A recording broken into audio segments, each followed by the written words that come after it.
சொக்கநாதன் பெற்றெடுத்த பிள்ளையாராம்.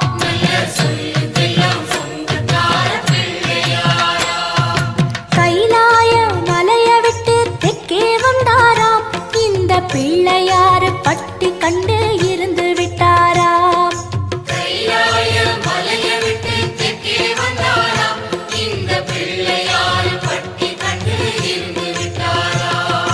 கணபதியார் வந்தாரம்மா, நம்ம உறவாக நின்னாரம்மா. கணபதியார் வந்தாரம்மா, நம்ம உறவாக நின்னாரம்மா.